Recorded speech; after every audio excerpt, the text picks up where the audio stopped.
Your front yard is the first thing buyers see, and for some of them, it's the last. Not because the house is bad, but because the yard is telling a story about neglect, deferred maintenance, and money they'll have to spend before they ever unlock the front door. A patchy lawn with beds that haven't seen an edge in 3 years, a walkway with cracks running through it like a road map, a lighting fixture on a 2009 timer that flickers twice and gives up. One of these features, by the way, is one contractors are actively pitching right now as a premium upgrade, and it's the one I see drag down a sale price the fastest. Let's get to it, starting with number 8. Number 8. Patchy lawn and messy beds. A front yard is not a private space. Every person who drives past sees it. Every buyer, every appraiser, every neighbor forming an impression. If what they see is thin, weedy turf with bare spots and beds that haven't been touched in years, that yard is doing damage before anyone reaches the door. I worked on a property where the owners had lived there 12 years. They knew the lawn had thin patches. What they didn't realize was that from the street, those patches had merged into a dead corridor running down the center of the front yard. From a car, it looked like a dirt path. Buyers kept asking about the irrigation system, which worked fine.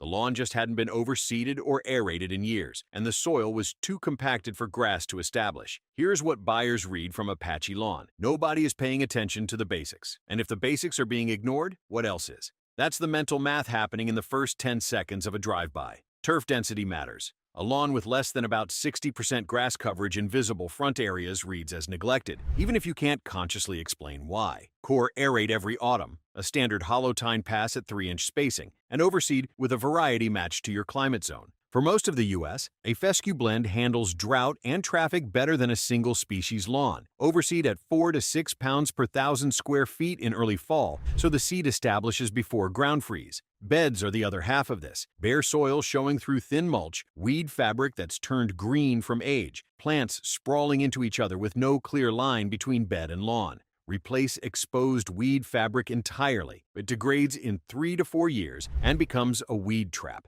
Use a clean, dark hardwood mulch at 3 inches and get a defined edge. Not a plastic strip, we're getting to that, but a clean spade-cut line between the turf and the bed. That single change makes the whole frontage look intentional. And speaking of edges, the material you're using to create them can actually make things worse, not better, which is exactly what we'll cover next. Number 7. Plastic landscape edging. You know the stuff. That thin black strip of flexible plastic rolled around bed edges, held down with stakes that pop up over winter, and sit there looking like the yard tried to fight back. I see it constantly, and if your front yard has it, it is quietly dating your property. In the 90s and early 2000s, plastic edging was everywhere. Cheap, fast, and it kept grass from creeping into beds. For a season or two, most black plastic edging is recycled polyethylene. It becomes brittle under UV exposure within 3 to 5 years. It buckles, heaves, splits, and once part of a run comes loose, the whole bed edge starts to look uncontrolled. A yard that is partly managed and partly abandoned. Here's something most people don't consider. Edging choice signals maintenance philosophy. A spade-cut edge or a steel edging strip that stays flush with the soil reads as deliberate.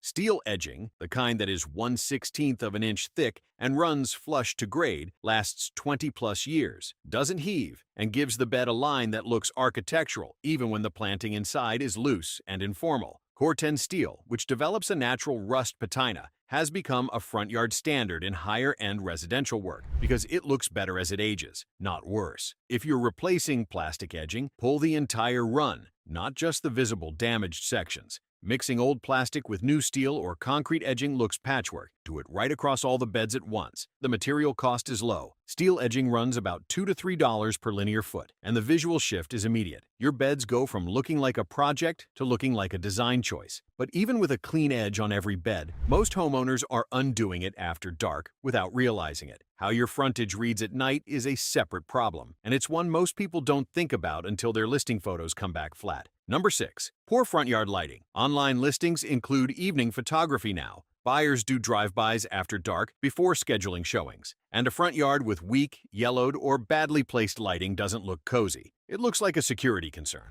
I've walked front approaches where pathway lights were so dim you couldn't see your feet on the path, and the porch sconced through a cold blue-white wash that made the whole entry feel like a hospital corridor. Low-voltage stake lights from a retail pack, installed too close together in a straight line, casting circles of yellow light with dark gaps between them. Or a single sconce that hasn't been replaced since the house was built. Both scenarios cost you. Color temperature matters here, and most homeowners don't know this number. Anything above 3,000 Kelvin reads as cold and clinical in a residential setting. For front yard landscape lighting, you want 2,700 Kelvin or lower across every fixture. Path lights, uplights on feature trees, the porch fixture. That warm tone makes the entry feel welcoming. LED bulbs at that temperature last 40 to 50,000 hours, so once you make the switch, you won't revisit it for a decade. Path lights should be spaced 8 to 10 feet apart, not 3 or 4. Tight spacing looks like a runway. You want pools of warm light with natural shadow between them. If you have a feature tree or architectural element on the facade, a single well-placed uplight at 45 degrees from the base does more for curb appeal than a dozen path lights combined. A quality set of low-voltage lights plus a new porch fixture runs $400 to $600 installed. That's a small number for how dramatically it changes listing photography. And if you've got solar spike lights that go dark after a cloudy day, pull them. Lighting shapes how the entry feels. But none of it matters if the approach itself, the walkway and drive, is in poor shape. And that's exactly where we're going next, because cracked pavement does damage that goes beyond aesthetics. Number 5. Cracked walkways and driveway apron. We're down to number 5, and this is where the repair bill conversation in a buyer's head gets specific. A cracked walkway or a broken driveway apron introduces doubt. Is this settling? Is the base compromised? Is something happening under there? Concrete moves. That's not a flaw, it's physics. It expands in heat, contracts in cold, and the subgrade shifts seasonally. That's why concrete flatwork requires control joints. Scored lines cut every 8 to 10 feet in both directions that give the slab a predetermined place to crack. Cut correctly, a concrete walk stays tight for 15 to 20 years. Skipped or too widely spaced, common on residential work, the slab cracks randomly within 5 to 7 years and looks structural, even when it isn't. I worked on a sale preparation where the front walk had a 2-inch vertical offset. One slab heaved above the next, a trip hazard right at the entry. The sellers had lived with it so long they didn't see it. The buyer's inspector flagged it. Liability came up in negotiations, and what could have been fixed with a mud-jacking injection for under $800 became a credit negotiation instead. The driveway apron takes the most punishment. Vehicle weight, road salt, freeze-thaw cycles. Spalling, where the top layer flakes off from desing salt and freeze-thaw expansion, usually begins within 8 to 12 years on an unsealed surface. A concrete sealer applied every 3 to 4 years for about $50 to $70 in material prevents most of it.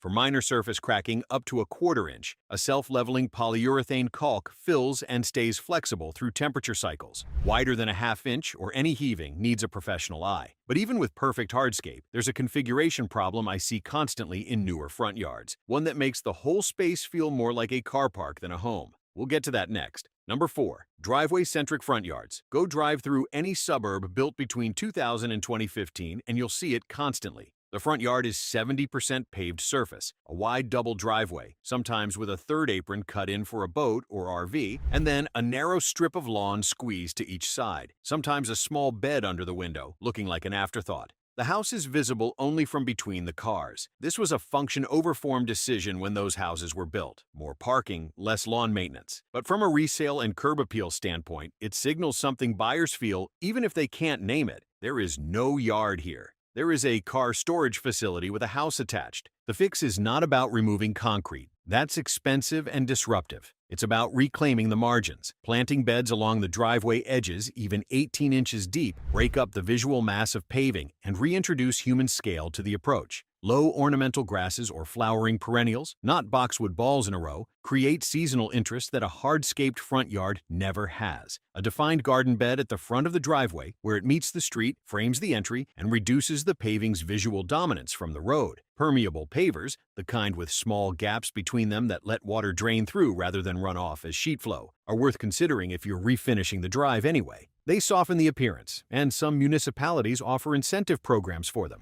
Reclaiming even a third of a driveway-heavy front yard through strategic planting shifts the read from car lot to home. The pavement is still there. It just stops being the first thing you see. When you pull up to your own house, what registers first, the front door or the garage? Now, if you want to add softness through planting, there's a right and a wrong way to do it. And the wrong way, overly clipped shrubs in a rigid line, creates a different kind of problem. That's number 3. Number 3, overly manicured shrubs. If you've got a row of perfectly round balls or stiff rectangular blocks of boxwood or photinia running along your foundation or flanking your front path, I want you to hear this. That style has crossed from classic into dated, and buyers who've spent any time looking at design references know it immediately. I worked on a front yard where the previous owner had invested real money in a formal shearing scheme. 7 large Japanese hollies clipped into perfect spheres, spaced equally from the driveway to the front door. On paper, orderly and elegant. In person, a bowling alley. The rigid geometry fought the casual American craftsman style of the house, and any gap in the clipping schedule was immediately visible. When I visited in September, 2 of the 7 had grown out unevenly, and the whole rhythm fell apart. Here's what's actually happening. Hyperformal shearing removes the plant's natural branching architecture and forces it to maintain a shape it's constantly trying to escape. That means trimming every 6 to 8 weeks through the growing season. Skip around, and the silhouette goes ragged inside a month. The shift in front yard planting over the last decade has moved toward what the industry calls naturalistic planting, species chosen for their natural form rather than their trainability. A Japanese spiraea that arches gracefully at 4 feet by 4 feet without being touched. A dwarf inkberry holly that stays tight naturally without a single cut. Ornamental grasses that move in the wind and create texture a clipped boxwood ball never can. These plants look good with one annual tidy-up rather than a bi-monthly shearing schedule. If you've got sheared shrubs, you don't need to remove them. Let them grow out over one season and lightly shape them back to their natural form. The transition takes about a year, but the result is a frontage that reads as cared for and considered rather than relentlessly trimmed. Would you rather spend every 6 weeks with a hedge trimmer or once a year with a pair of hand pruners? But there's a related planting mistake that costs more than aesthetics, and it can involve your roofline, your foundation, and your gutters. That's number 2. Number 2, poorly placed trees and shrubs. This one starts as an aesthetic problem and quietly becomes a structural one. Trees and shrubs planted too close to the foundation, beneath roof lines, or within root strike distance of drainage runs are not just design issues. They show up in inspection reports and cost money at closing. The minimum clearance between any woody shrub and a house foundation is 18 inches. That's a practical standard for air circulation, moisture management, and pest access. Shrubs planted tight against a foundation create a humid microclimate that accelerates moisture intrusion and invites carpenter ants and termites. I've seen arborvitae planted as screening grow into gutters and hold standing water long enough that the fascia board behind them had begun to rot. The plants looked fine. The damage behind them was invisible until a ladder and a flashlight got involved. Trees are the larger scale version. A tree planted within 10 feet of a main drainage run will eventually put roots into it. Drainage pipes are soft targets, and roots follow water. Fast-growing species like leyland cypress and silver maple can show root incursion within 8 to 12 years of planting. I worked with clients who planted a row of leyland cypress along their front property line 15 years earlier. Beautiful green screen, tremendous privacy, and they loved it for over a decade. Then they listed the house. The buyer's surveyor flagged root proximity to the drainage easement. A drainage inspection confirmed partial root intrusion into a junction on the main run. The repair estimate came back at just over $12,000. The sellers hadn't been told that was a possibility when they planted those trees in year 1. That $12,000 came off the sale price. If you have large trees within 15 feet of your foundation or within 10 feet of any drainage infrastructure, get a structural root assessment before you list. A few $100s either confirms there's no issue, which you can disclose positively, or flags something you'd rather know about on your own timeline. We've covered a lot of ground today. But if you've been waiting for the one that looks like a simple yard issue and reads like an emergency to a buyer, we're there. Number one, standing water and drainage problems. Everything else on this list affects how a buyer feels about the front yard. This one affects how they feel about the house. That difference is why it's number 1. Standing water in a front yard triggers a specific fear that no staging can neutralize: foundation risk. Even if the pooling is 20 feet from the structure and entirely a surface issue with no structural implication, the moment a buyer sees water collecting near the front of a house, they think one word: foundation. And once that word is in their head, it does not leave. Surface drainage is controlled by grade. The ground around a house should fall away from the foundation at a minimum of 1 inch per foot for the first 6 feet, a 1 in 12 gradient across that critical zone. When the grade is flat or negative, water has nowhere to go but down. Hydrostatic pressure builds against the foundation wall. In serious cases, water finds its way through wall penetrations or floor wall joints into the basement or crawl space. But even before that, a negatively graded yard pools every rain and tells every buyer exactly what they're afraid of. If you've made it to number 1, you already know more about what buyers evaluate than most homeowners ever consider. And this is the one that confirms every concern they've been quietly carrying since the drive-by.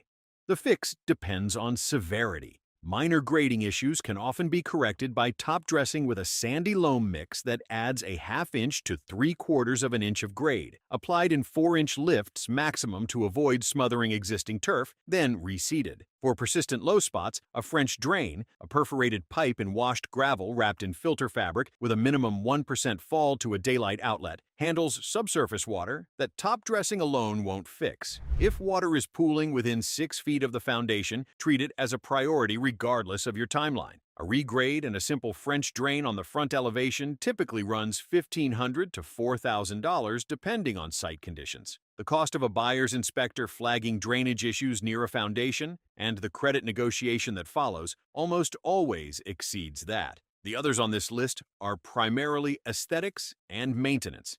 Drainage is infrastructure. It's the one that tells the real story of how a property has been cared for. If your front yard has some of this, don't panic. Most of it is fixable without tearing anything out. Pick the one that bugs you most and start there. But before you make any changes, watch my video on the front yard updates that actually move the needle on sale price. It's on your screen right now.